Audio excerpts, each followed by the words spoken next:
Jumlah korban pelecehan seksual oleh Agus difabel bertambah menjadi 17 orang. Masa tahanan Agus pun diperpanjang hingga 40 hari.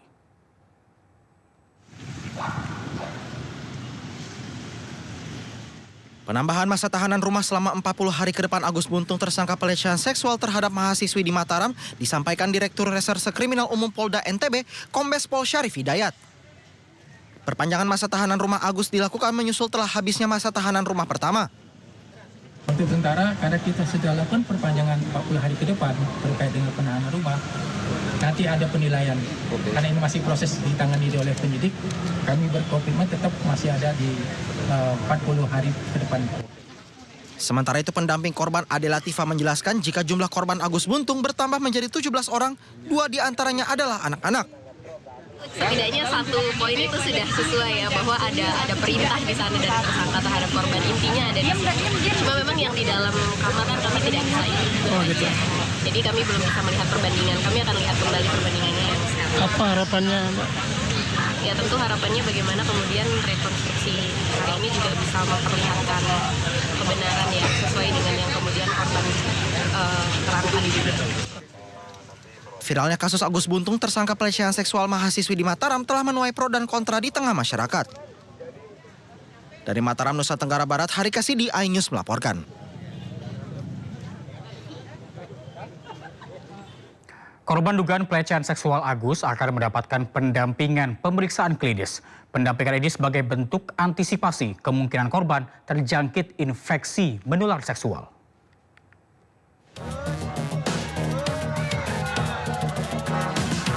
Kasus dugaan pelecehan seksual oleh IWAS alias Agus Buntung terus bergulir. Jumlah korbannya bahkan bertambah hingga mencapai 17 orang. Guna mengantisipasi kemungkinan para korban terjangkit infeksi menular seksual, mereka akan diberikan pendampingan pemeriksaan klinis. Seperti apa, jadi nanti tergantung dari kronologi korban. Kalau memang ternyata ada disetubuhi dan lain sebagainya, tentu kami juga akan ada pendampingan pemeriksaan klinis tentunya untuk bagaimana mencegah supaya korban ini juga tidak ada potensi IMS tentunya ya, infeksi menular seksual seperti itu, dan selanjutnya kemudian pendampingan untuk pemulihan psikologis. Selain pendampingan pemeriksaan klinis, para korban sebelumnya juga mendapatkan perlindungan dari LPSK. Pihak pendamping korban juga berkoordinasi dengan sejumlah pihak termasuk Komnas Perempuan untuk mengawal kasus ini. Dari Mataram, Nusa Tenggara Barat, Hari Kasidi, iNews melaporkan. Banjir akibat luapan Sungai Afur Watudakon di Kabupaten Jombang, Jawa Timur mulai surut hingga ketinggian 70 cm. Kementerian Sosial menggelontorkan bantuan sebesar 300 juta rupiah untuk kebutuhan logistik para korban.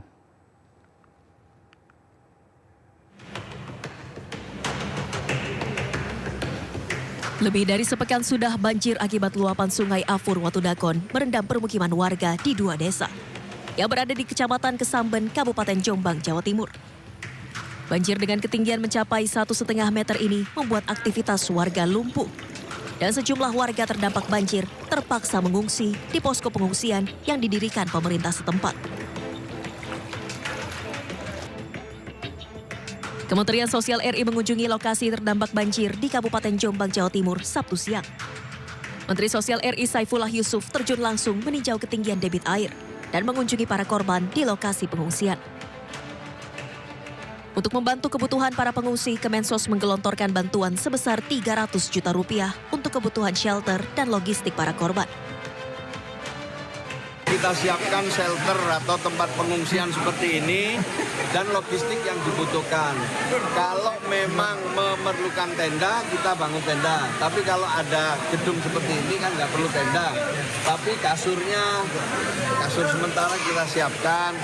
Kemudian ada permakanan, kemudian ada juga dapur umum. Pokoknya hal-hal yang terkait dengan kedaruratan. Di hari ke-8 banjir wilayah Jombang, ketinggian air sudah jauh berkurang.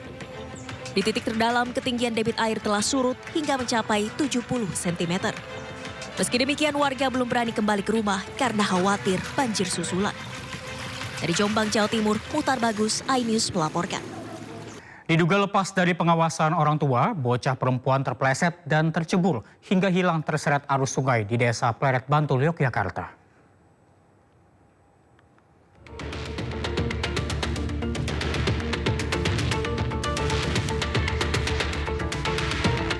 Nasib naas menimpa seorang bocah perempuan berusia 4 tahun yang tengah bermain di tepi Sungai Belik di Desa Pleret, Bantul, Yogyakarta. Alina Nukma Sakda hilang setelah tercebur sungai sedalam 1 meter. Puluhan petugas SAR, BPBD serta relawan membantu pencarian korban dengan menyisir aliran Sungai Belik hingga ke muara Sungai Opak. Petugas BPBD Kabupaten Bantul juga mengerahkan drone untuk mencari keberadaan korban. Namun hingga malam hari, tubuh korban belum bisa ditemukan. Kita bersama BPBD, kemudian tim Basarnas, sudah dilakukan pencarian sisi sungai sampai Sungai Opak. Namun belum ditemukan. Selanjutnya kita koordinasi untuk membuat posko selama 3 hari, nanti penanganan langsung oleh Basarnas. Menyisir ke wilayah dalam sungai, masuk ke sungai masih belum bisa dilakukan. Sore hari ini kita laksanakan pencariannya dengan penyisiran di tepi sungai, khususnya dari sisi barat, dengan pengecekan dengan maupun bambu. Serta kemudian jika ini nanti malam kita laksanakan pemantauan di dam lokasi kejadian dan di dam Singget. Proses pencarian akan kembali dilanjutkan dengan menyisir area yang lebih luas. Dari Bantul, Daerah Istimewa Yogyakarta, Trisna Purwoko, iNews melaporkan. Ya, Anda masih bersama kami di Sindo Siang. Pemirsa, Majelis Hakim Pengadilan Tipikor Jakarta Pusat menjatuhkan vonis mulai dari 2 hingga 4 tahun penjara untuk 3 mantan Kepala Dinas ESDM Bangka Belitung terkait kasus korupsi komoditas timah. Terhadap terdakwa Amir Syahbana, hakim memutuskan hukuman pidana penjara selama 4 tahun dan denda sebesar 100 juta rupiah. Hakim juga membebankan terdakwa Amir untuk membayar uang pengganti sebesar 325 juta rupiah. Kemudian terhadap Rusbadi, hakim menjatuhkan vonis 2 tahun penjara dan denda sebesar 50 juta rupiah. Dan selanjutnya untuk terdakwa Suranto Wibowo divonis pidana penjara selama 4 tahun dan denda 100 juta rupiah. Kasus dugaan korupsi pengelolaan tata niaga komoditas timah bermula dari laporan hasil audit kerugian negara dari Badan Pengawasan Keuangan Negara atau BPKP.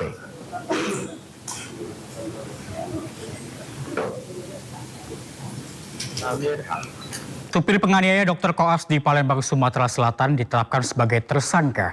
Polisi menyebut motif pelaku menganiaya korban karena kesal dengan perilaku korban yang dianggap tidak sopan kepada majikannya. Direktorat Reserse Kriminal Umum Polda Sumatera Selatan menetapkan Fadila alias Datuk sebagai tersangka penganiayaan Lutfi, seorang dokter koas Rumah Sakit Siti Fatimah Palembang.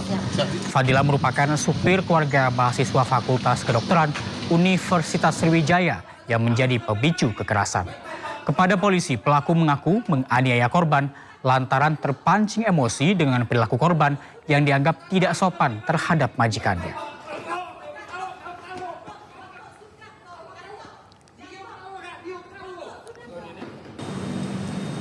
Sebelumnya, usai aksi penganiayaan dokter koas di Palembang viral di media sosial, pelaku menyerahkan diri ke Polda Sumatera Selatan. Sementara itu, orang tua korban meminta penganiaya anaknya dihukum dengan adil.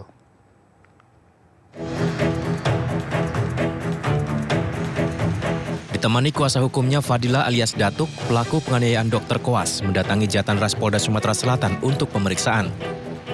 Kuasa hukum terlapor mengatakan kliennya sudah kooperatif serta berupaya mediasi dan bertanggung jawab terhadap biaya pengobatan. Jadi kita akan meluruskan persoalan karena ini sebenarnya penjadwalan yang mungkin dari si ladinya, dari anak ini mungkin ada beban yang terlalu berat dan juga mungkin ada sesuatu yang tidak diperlakukan sama seperti aja. Sebenarnya miss lah, menurut saya itu miss aja itu. Bahwa saat ini terduga terlapor sudah berada di unit 5 ya, di subdit 3 di unit 5 sudah datang, tadi diantar oleh pengacaranya, jadi saat ini diterima oleh penyidik untuk dilakukan pemeriksaan awal. Sementara itu, ayah korban mengaku putranya masih dalam keadaan syok dan sudah diperbolehkan pulang setelah dirawat di Rumah Sakit Bayangkara Palembang. Pihaknya berharap pelaku dapat diproses sesuai hukum yang berlaku. Kami merasa sangat kecewa juga dengan peristiwa ini dan merasa bahwa keadilan harus ditegakkan. Kami sudah melaporkan kejadian ini kepada kepolisian dan sudah ditindaklanjuti pihak kepolisian. Semoga orang yang melakukan ini dapat dihukum sesuai dengan hukum yang berlaku di Indonesia. Pihak Fakultas Kedokteran Universitas Sriwijaya menyayangkan perkelahian antara dua pria yang salah satu diantaranya merupakan dokter koas. Pihak fakultas kemudian langsung mengadakan rapat koordinasi untuk meminta para rektor memproses insiden tersebut. Setelah kami menerima laporan tersebut pada hari kemarin, telah juga kami lakukan, telah kami dapatkan kronologi alur cerita yang sebenarnya yang terjadi dari laporan, baik dari saksi anak-anak kami yang ada di tempat kejadian. Setelah itu kami lapor ke rektor, dan kami bersurat pada pagi hari ini juga, kami meminta kepada rektor proses yang semestinya. Sebelumnya peristiwa penganiayaan yang terjadi di sebuah toko kue di Jalan Demang Lebar Daun, Palembang, Sumatera Selatan viral di media sosial. Korban bernama Lutfi, merupakan ketua koas Fakultas Kedokteran Universitas Sriwijaya, dianiaya sopir dari orang tua mahasiswi kedokteran yang tidak terima anaknya dijadwalkan untuk piket selama libur akhir tahun lantaran ingin menonton konser. Akibat penganiayaan ini, korban menderita sejumlah luka memar di wajah. Dari Palembang, Sumatera Selatan, Firdaus, iNews melaporkan.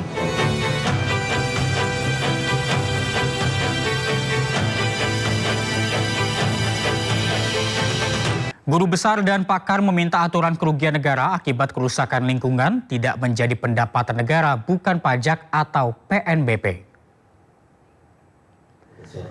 Dinilai malpraktik dan rawan menjadi bancakan untuk mendapatkan negara ataupun untuk pendapatan negara, bukan pajak atau PNBP. Sejumlah guru besar dan praktisi hukum mendesak pemerintah mencabut Peraturan Menteri Lingkungan Hidup Nomor 7 Tahun 2014.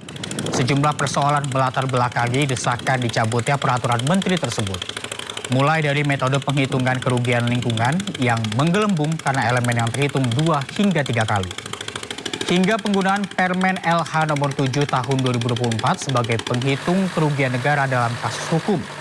Selain itu, denda yang diperoleh negara melalui putusan pengadilan tak lantas dikembalikan untuk pemulihan lingkungan yang rusak. Guru Besar IPB, Profesor Sudarsono Sudomo, menekankan kepedulian terhadap lingkungan tak serta-merta mengorbankan kepentingan lain termasuk ekonomi. Mau di dalamnya sini mau cek semua tambak yang tidak punya kasus hukum dengan permen ini, itu pasti akan terjadi kerusakan lingkungan yang besar juga. Dan kalau dihitung semua akan bangkrut. Apa itu yang kita mau? Gitu loh. Kalau caranya menilai seperti ini, coba lihat yang nggak punya kasus hukum, apakah merusak lingkungan? Iya. Nah, ini ada masalah di Permen Nomor 7 ini. Yang terutama adalah double counting-nya itu. Jelang Natal dan Tahun Baru, harga kebutuhan pokok di berbagai daerah melonjak. Di Pasar Palmerah, Jakarta Barat, harga telur ayam tembus hingga Rp33.000 per kilogram. Pemirsa, jelang Natal dan Tahun Baru 2024-2025, sejumlah harga kebutuhan pokok di Pasar Palmerah, Jakarta terpantau mengalami kenaikan. Seperti halnya telur ayam negeri, ini mengalami kenaikan begitu signifikan.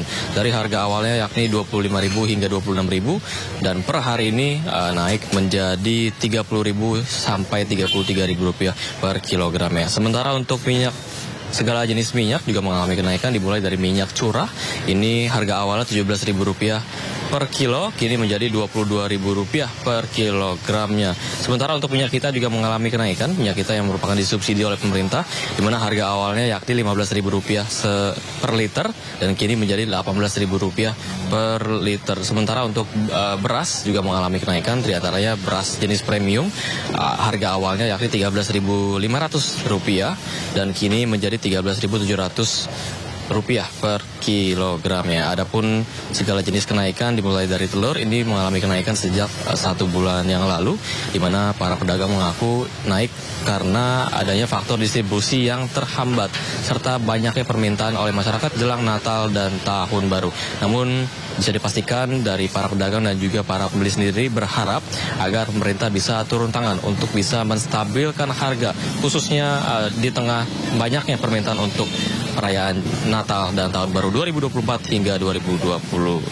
Dari Jakarta, Syahreza Zanski, Rizky Yulianto, iNews melaporkan. Pemerintah melalui Kementerian Investasi dan Hilirisasi terus mendorong peningkatan kemitraan industri UMKM dengan pengusaha besar. Kementerian mencatat hingga saat ini total kesepakatan kemitraan pelaku usaha besar dengan UMKM mencapai 3,9 triliun rupiah. Menteri Investasi dan Hilirisasi sekaligus Kepala Badan Koordinasi Penanaman Modal Rosan Roslani mendorong peningkatan kemitraan antara pelaku usaha mikro, kecil, dan menengah atau UMKM dengan pelaku usaha besar. Sejak menjabat Menteri Investasi dan Hilirisasi, Rosan mencatat hingga saat ini total kemitraan antara UMKM dengan pelaku usaha besar mencapai 579 kesepakatan dengan nilai mencapai 3,9 triliun rupiah dengan melibatkan 158 usaha besar dan 389 UMKM. Untuk itu, hal tersebut diharapkan investasi yang masuk di dalam negeri semakin meningkatkan peran UMKM di tanah air seiring dengan peningkatan target investasi di tahun depan.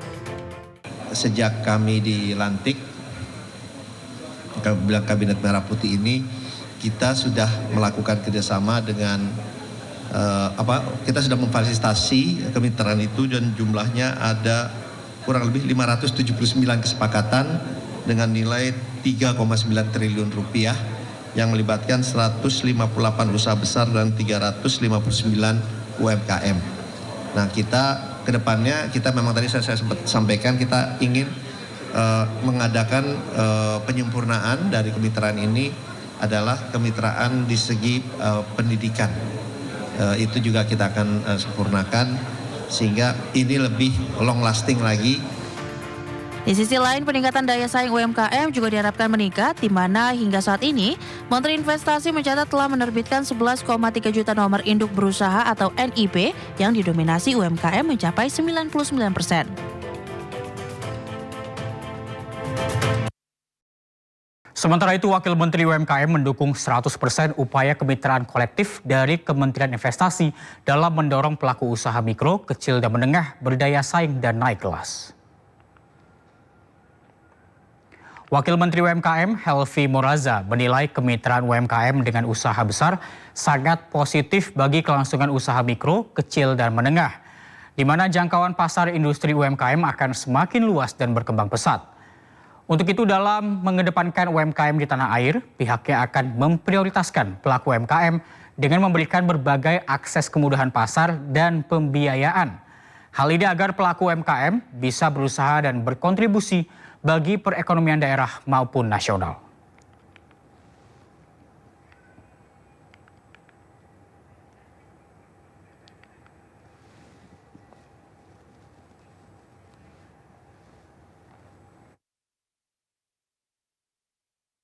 Dalam rangka menaik kelaskan UMKM, yang pertama adalah masalah legalitas, yaitu sudah salah satunya dengan NIB. Yang kedua masalah kemitraan, karena kemitraan ini penting untuk mengangkat dan menaik kelaskan UMKM itu jelas harus ada kemitraan dengan pengusaha besar. Nah, ini yang kami berterima kasih Pak Rosan. Kemudian pesan dari Pak Rosan tadi bahwa program ini agar UMKM juga bersiap. Nah, memang kami sadari bahwa dari 63 juta ya itu pengusaha UMKM, memang diantaranya seperti data Pak Rosan tadi banyak yang belum ber-NIB.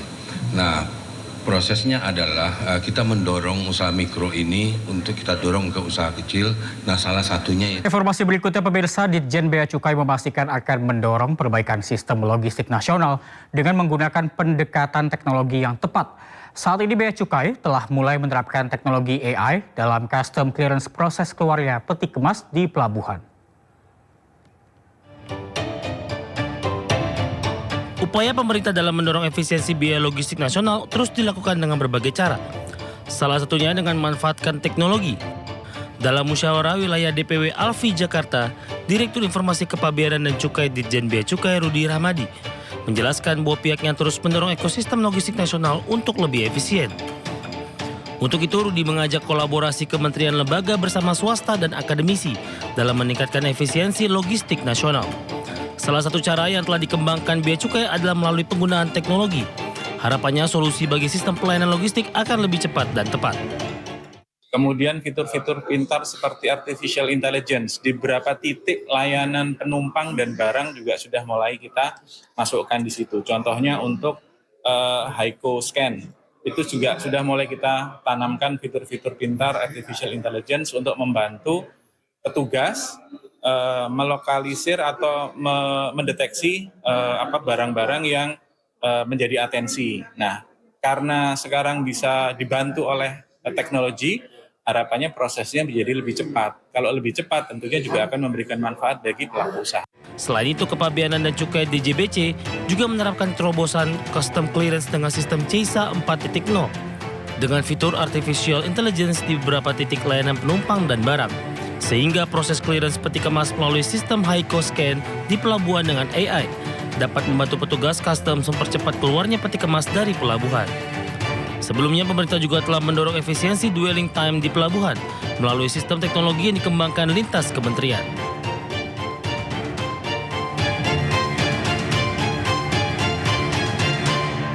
Kementerian Energi dan Sumber Daya Mineral menargetkan 5,5 juta rumah tangga akan tersambung jaringan gas bumi di tahun 2030. Target tersebut diharapkan mampu menekan impor LPG sehingga menghemat anggaran subsidi energi sebesar 5,6 triliun rupiah per tahun.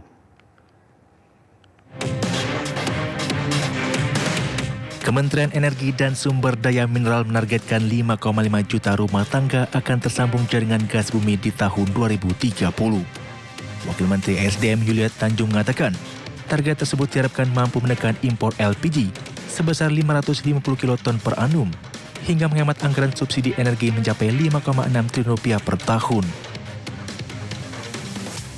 2030 sebanyak 5,5 juta sambungan rumah yang diharapkan dapat menurunkan impor LPG sebesar 550 KTPA yang menghemat subsidi lebih kurang sekitar 5,6 triliun per tahun.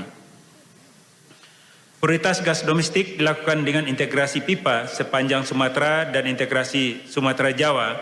Hal ini dilakukan untuk menyalurkan potensi gas bumi dari wilayah kerja Agung dan wilayah kerja Andaman Aceh untuk dimanfaatkan di seluruh area pengembangan untuk hilirisasi baik di Jawa maupun di Sumatera.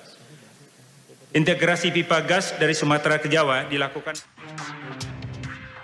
Wakil Menteri SDM mengungkapkan hingga September 2024 tercatat sudah sebanyak 703.000 rumah tangga yang tersambung jaringan gas dengan pembiayaan APBN, serta 400.000 rumah tangga tersambung jaringan gas dengan pembiayaan non-APBN.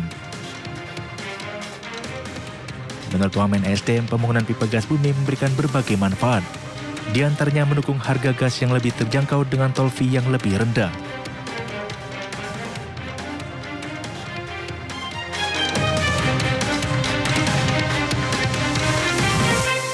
Desa pendukung Cagup dan Cagup Jakarta terpilih, Pramono Rano, menggelar acara syukuran atas kemenangan di Pilgub Jakarta.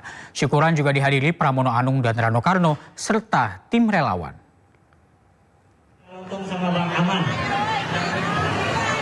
Pasangan Pramono Rano secara simbolik memotong tumpeng sebagai tanda syukur atas kemenangan pada Pilkada serentak.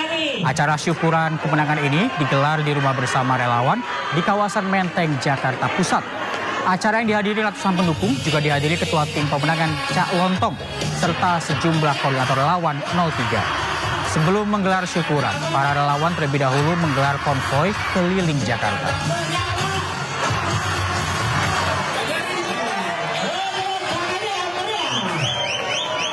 Kemudian KPUD sudah memutuskan walaupun nunggu keputusan dari MK, tapi tidak ada gugatan. Dengan demikian, apalagi pasangan 01 maupun pasangan 02 juga sudah memberikan ucapan secara langsung, sehingga dengan demikian saya bersedia untuk Ini pertama kali hadir acara syukuran. Pak, nanti kan tanggal 7 Februari akan pelantikan menjadi gubernur. Apakah dari Pak Pram sendiri akan mengajak tim atau mungkin dari pasangan sebelumnya untuk bisa Saya sudah berkomunikasi dengan pasangan 0102, program-program baik yang bisa diterapkan dari mereka pasti saya akan terapkan.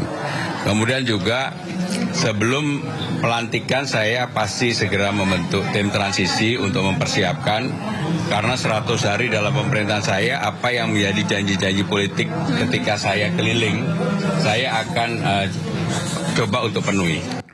Gubernur Jakarta terpilih Pramono Anung berharap pelaksanaan Pilkada Jakarta yang berjalan damai dan sejuk menjadi contoh bagi daerah lain di Indonesia. Bersama pasangannya Rano Karno, Pramono akan mengakomodir program dua kompetitornya seperti sarapan dan internet gratis. Ini Mas Pram.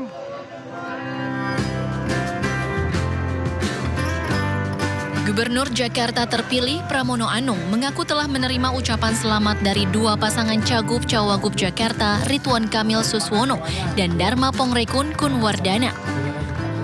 Pramono juga menyampaikan terima kasih kepada kedua paslon dan warga Jakarta yang telah menyukseskan pelaksanaan pilkada dengan damai dan sejuk. Politikus PDI Perjuangan ini berharap Pilkada Jakarta menjadi contoh bagi daerah lain di Indonesia. Bersama pasangannya Rano Karno, Pramono akan berkonsentrasi membangun kembali Jakarta dan akan mengakomodir program dua kompetitornya seperti sarapan dan internet gratis bagi warga Jakarta. Program mengenai sarapan pagi gratis kan saya sama dengan juga 01 maupun 02, internet gratis dan sebagainya. Sehingga dengan demikian apa hal yang baik untuk masyarakat, untuk itu pasti saya akan tidak lanjut. Sebelumnya pasangan Cagup Cawagup nomor urut 1 Jakarta, Ridwan Kamil Suswono, memberikan selamat kepada pasangan Pramono Rano. Ridwan Kamil juga mengakui kekalahannya dalam kontestasi pemilihan Gubernur Jakarta 2024. Hal ini diumumkan usai tim Ridho batal ajukan gugatan hasil pilkada ke MK dengan batas waktu yang telah ditentukan. Ridho lantas menitipkan aspirasi dari para pendukungnya kepada Pramono Rano.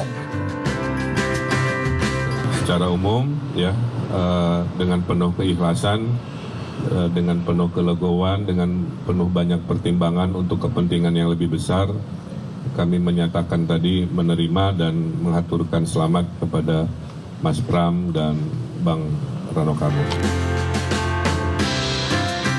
Sementara di akun Instagram Rano Karno, ia mengunggah foto bersama Ridwan Kamil dengan tulisan "Politik sekedarnya, persahabatan selamanya". Dari Jakarta, Tim Liputan iNews melaporkan.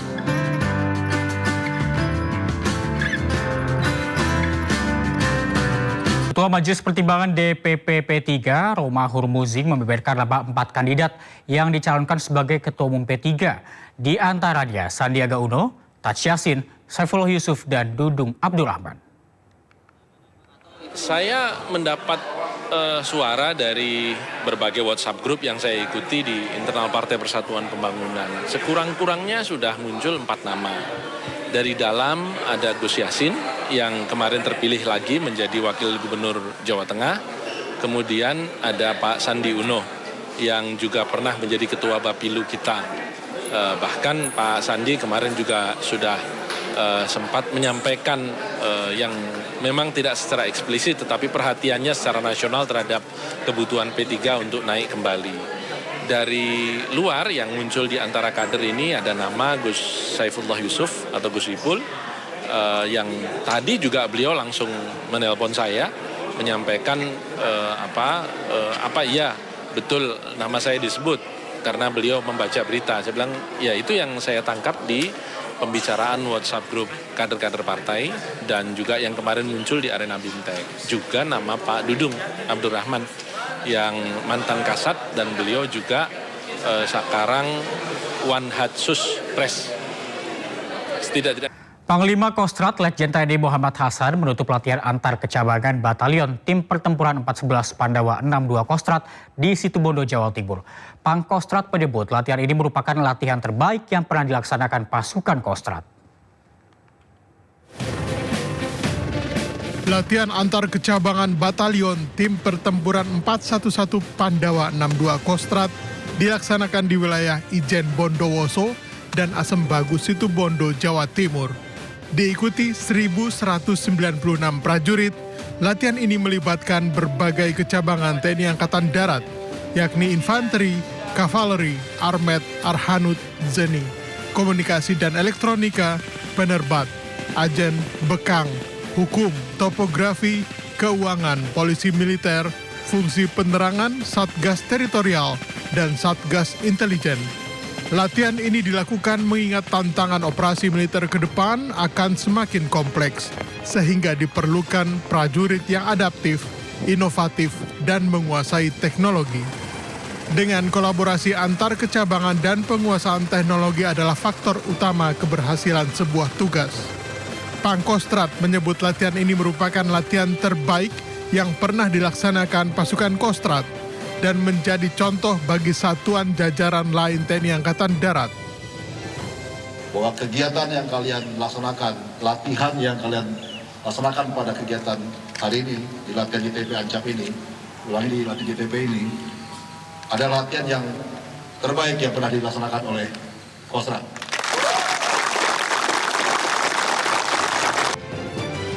Pangkostrat mengatakan latihan ini juga akan menjadi tolak ukur yang akan diaplikasikan di medan operasi.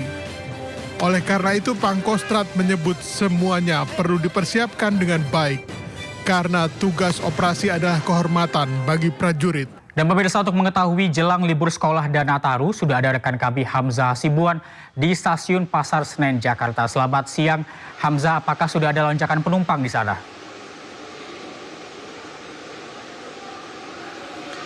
Ya Reza dan juga pemirsa, saat ini kondisi Stasiun Pasar Senen berada di Jakarta Pusat terlihat cukup ramai, namun masih belum terpantau adanya kepadatan yang tinggi di momen menjelang libur Natal dan Tahun Baru tahun ini. Kami juga tadi sempat berbincang bersama beberapa keluarga di sini. Banyak keluarga yang mengajak anaknya untuk naik kereta api ini untuk berlibur maupun pulang ke kampung halaman seperti itu. Dapat kami informasikan juga Reza, untuk masa angkutan Nataru ditetapkan selama 18 hari. Mulai dari 19 Desember 2024 hingga 5 Januari 2025 mendatang. Namun hingga hari Sabtu kemarin PT KAI mengumumkan per tanggal 14 Desember 2024 tiket mudik Nataru ini masih tersedia cukup banyak, yaitu sekitar 60% dari tiket yang disediakan, sekitar 750.000 tiket. Masih ada sekitar 400.000 lebih tiket yang bisa digunakan untuk pulang menggunakan kereta api yang berada dari keberangkatan Stasiun Senen dan Stasiun Gambir. Selama masa Nataru ini juga PT KAI menambah jumlah operasional kereta api, yaitu sebanyak 17 operasional kereta api tambahan yang dibagi menjadi dua, yaitu sebanyak 12 kereta keberangkatan dari Stasiun Gambir dan 5 kereta keberangkatan dari Stasiun Senen. Ini digunakan untuk mengakomodasi adanya lonjakan dari jumlah penumpang yang diprediksi akan terjadi pada minggu depan. Sementara itu, Reza. Laporkan langsung dari Stasiun Pasar Senen, Jakarta. Selamat siang, selamat bertugas kembali. Terima kasih Anda masih bersama kami di Sindosial. Pemirsa, menjelang masa libur sekolah dan Natal Tahun Baru, penumpang kereta cepat Wush di Stasiun Halim Perdana Kusuma, Jakarta meningkat. Lebih dari 20.000 penumpang menggunakan kereta cepat di akhir pekan ini.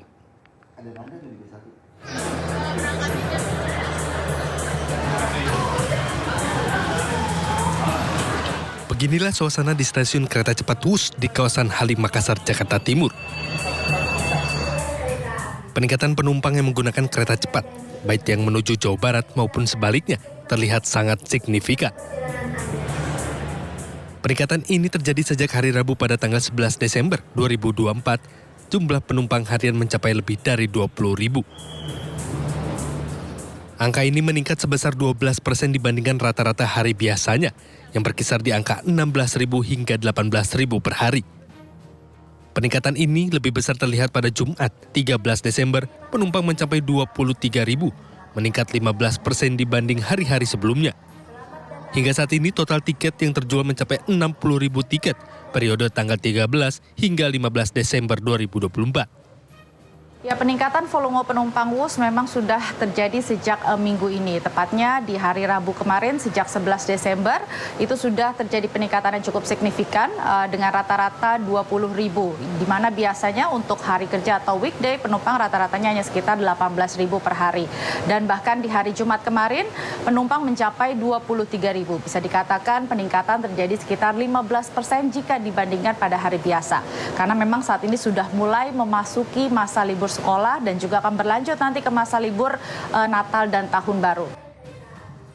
Untuk mengakomodasi kenaikan jumlah penumpang hingga puncak Natal dan Tahun Baru, KCIC mengoperasikan sebanyak 48 perjalanan kereta cepat dengan 28.000 tempat duduk setiap harinya. Dari Jakarta, Rio Manik, iNews melaporkan.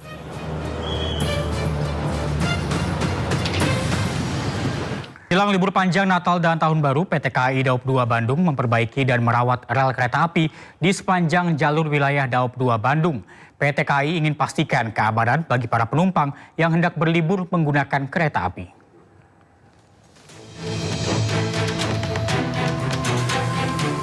Menjelang libur Natal dan Tahun Baru 2025, PT KAI Daerah Operasional Daob 2 Bandung melakukan persiapan perbaikan dan perawatan lokomotif kereta api di wilayah Daob 2 Bandung. Tak hanya itu, perawatan rel kereta api di sepanjang perlintasan kereta api juga dilakukan. Persiapan tersebut diantaranya pengukuran lintas rel hingga pengecekan bantalan rel kereta api sepanjang 410 km. Selain itu, pihak Daob 2 Bandung juga menyiagakan 92 petugas pengawas khusus di 88 titik rawan bencana, seperti titik longsor, titik banjir, dan jembatan rawan. Petugas tersebut akan disiagakan selama 24 jam untuk mengawasi jalur yang dilalui para penumpang saat libur Nataru menggunakan jasa transportasi kereta api. Semua harus layak dan handal beroperasi selama 24 jam melayani perjalanan kereta api penumpang dan kereta api barang. Sebelum lokomotif dioperasikan, di depo lokomotif ini dilakukan perawatan dan pemeriksaan. PT KAI Daob 2 Bandung juga memastikan 100% perjalanan libur Nataru di tahun ini dipastikan aman bagi para pengguna jasa transportasi kereta api. Dari Bandung, Jawa Barat, Ervan David, iNews melaporkan.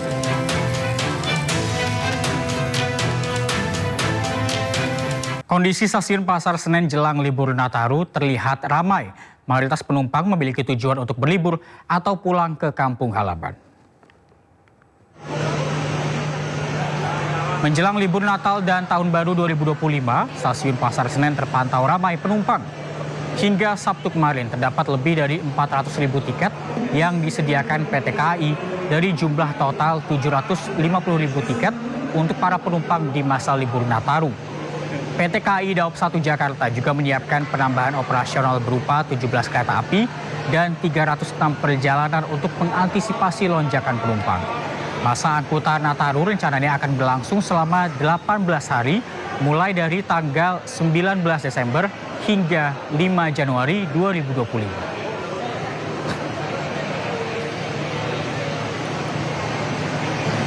Skuad Garuda akan berlaga melawan Vietnam pada hari Minggu ini atau malam hari ini.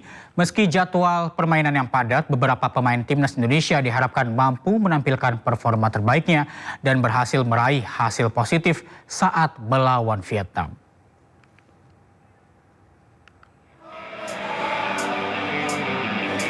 Skuad Garuda akan melawan Vietnam pada Minggu malam dalam laga lanjutan Grup B ASEAN Cup 2024. Beberapa pemain yang tampil baik diharapkan kembali menunjukkan kualitasnya melawan Vietnam. Salah satunya pemain Persija Jakarta, Doni Trimamungkas. Dirinya bermain di sayap kiri Garuda ini beberapa kali mampu menciptakan sejumlah peluang berbahaya. Pemain PSM Makassar Victor Detan juga mencuri perhatian. Di usianya baru 20 tahun, Detan mampu menjadi sayap kanan timnas yang terus bergerak menciptakan ruang di pertahanan lawan. Victor Detan.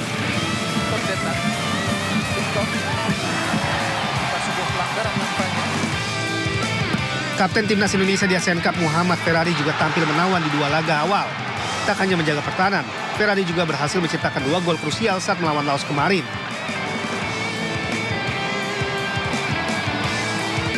Untuk lini depan, Rafael Struijk wajib menunjukkan taringnya, apalagi barisan belakang Vietnam terkenal disiplin dalam bertahan.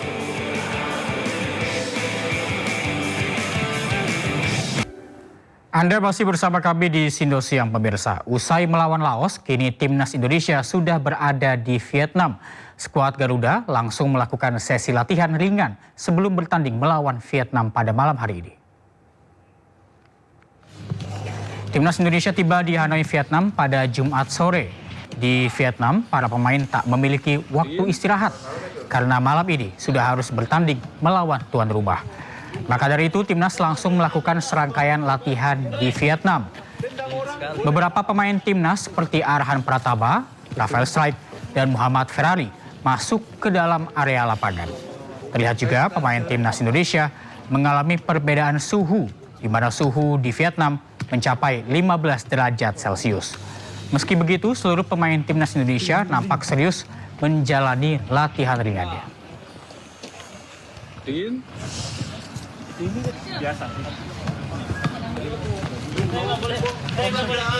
Nah, bagi Anda yang sedang mencari kegiatan untuk melepas penat usai sibuk bekerja, olahraga menembak mungkin bisa menjadi pilihan. Selain menjadi sarana yang efektif meredakan stres usai bekerja, olahraga menembak juga bermanfaat untuk meningkatkan daya fokus dan konsentrasi.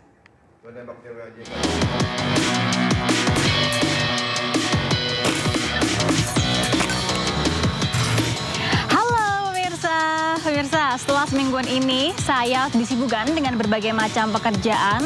Kali ini saya ingin menghilangkan penat dengan melakukan aktivitas yang seru tapi juga berbeda. Nah, makanya saya akan mengajak pemirsa untuk ikut saya melakukan kegiatan latihan menembak yang selain seru tapi juga bisa memacu adrenalin. Nah, seperti apa ya keseruan saya latihan menembak hari ini? Yuk ikuti saya, let's go!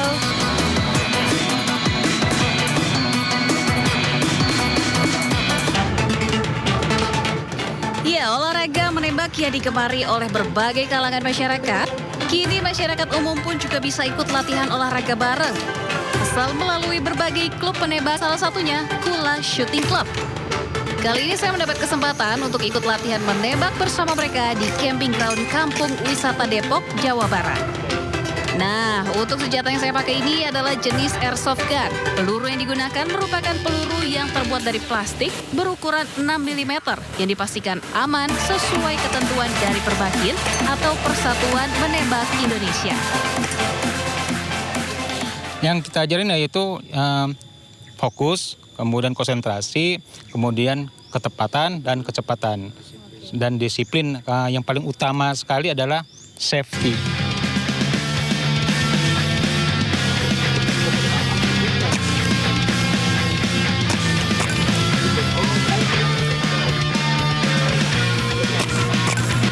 Selain menjadi olahraga yang bermanfaat untuk kekuatan fisik, menembak juga menjadi salah satu olahraga efektif untuk melatih daya fokus dan konsentrasi. Olahraga menembak menjadi satu sarana yang tepat untuk merilis emosi negatif dari penatnya pekerjaan ataupun relaksasi mental untuk meredakan stres. Ketika kita menyalurkan hobi, ya kan, itu jadi ringan ya. Pikiran kita tuh yang tadinya penat, ya kan, jadi ringan. Terus emosi yang kita punya itu jadi tersalurkan. Karena apa? Karena memang di dunia pekerjaan itu banyak gesekan, banyak target ya. Jadi targetnya dialihkan ke tembak gitu. Untuk latihan menembak ini membutuhkan fokus dan juga konsentrasi. Jadi gimana, pemirsa tertarik ya untuk ikut latihan menembak seperti saya lakukan ini? Dari Depok, Jawa Barat, saya Amrina Ridaya dengan juru kamera Ahmad Putra Pamungkas. Sampai jumpa. Kita latihan lagi ya Kak ya? Oke, kita latihan lagi. Kuliner seafood tak melulu mesti dinikmati di pinggir pantai. Di perkampungan pinggiran kota Denpasar, Bali, Anda pun bisa menikmati sajian seafood dengan menu andalan kepiting sultan. Tak hanya berukuran jumbo, kepiting ini juga dijamin bakal menggoyang saraf-saraf lidah Anda. Penasaran? Berikut liputannya.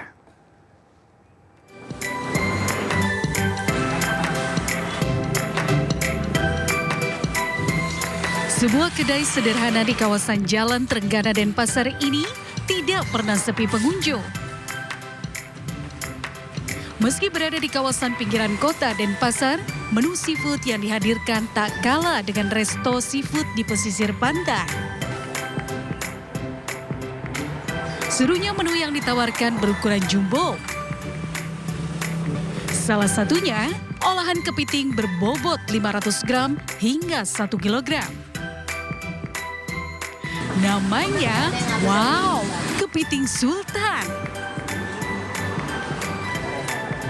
Enaknya lagi, kepiting sultan berukuran jumbo ini bisa disajikan dengan berbagai varian bumbu.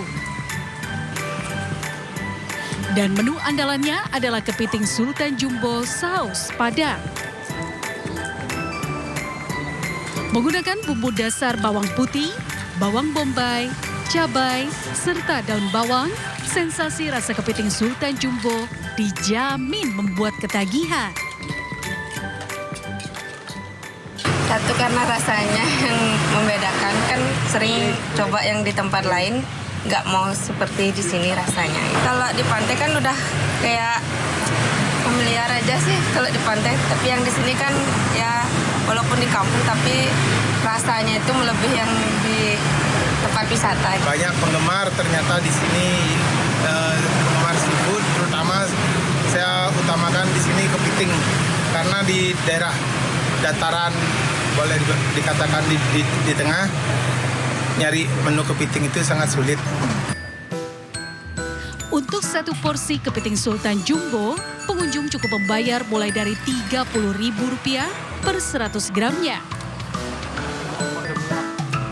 Sudah nikmat, enak pula. Dari Denpasar, Bali, Indira Ari, iNews melaporkan.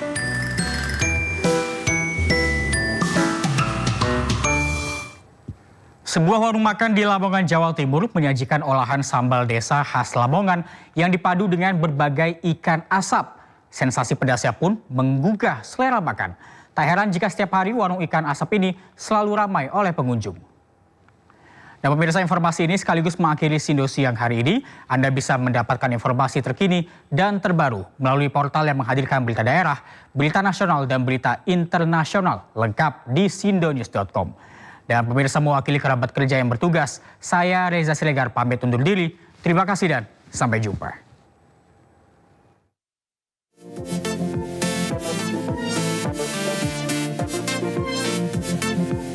Inilah warung makan yang menyajikan sambal desa khas Lamongan, Jawa Timur yang rasanya pedas dan menggugah selera. Buka mulai pukul 10 pagi, warung yang terletak di Jalan Sumargo, Kota Lamongan ini sudah dipenuhi para pelanggan yang sudah lama menunggu. Di warung sambal desa ini, berbagai pilihan ikan asap disajikan, mulai dari ikan cumi, togek, lele, hingga ikan wader pun tersedia. Pengunjung bebas memilih ikan karena di warung ini mengusung konsep seperti prasmanan dengan sambal yang melimpah di setiap porsinya. Dalam sehari, warung ini bisa menghabiskan 15 hingga 20 kg cabai rawit serta 1 kuintal beras. Kalau yang jadi andalan di sini itu ikan cumi, asapan cumi itu paling bestseller. Terus ungkepan-ungkepan juga ada, nggak cuma asapan aja. Sementara itu, ratusan pelanggan yang datang berasal dari berbagai kota seperti Gresik, Tuban, Mojokerto, dan Surabaya. Salah satu pengunjung mengaku jika rasa sambal di sini sangat pedas, ditambah sedapnya lalapan daun jati, terong Thailand yang semakin menggugah selera makan. Ini enak mas, sambalnya pedas, ikannya juga fresh, gurih. Ini pilih ikan apa? Ikan toge. Untuk bisa makan di sini, pengunjung tidak perlu merogoh kocek terlalu dalam, mulai dari Rp25.000 per porsinya. Dari Lamongan, Abdul Wahid, iNews melaporkan.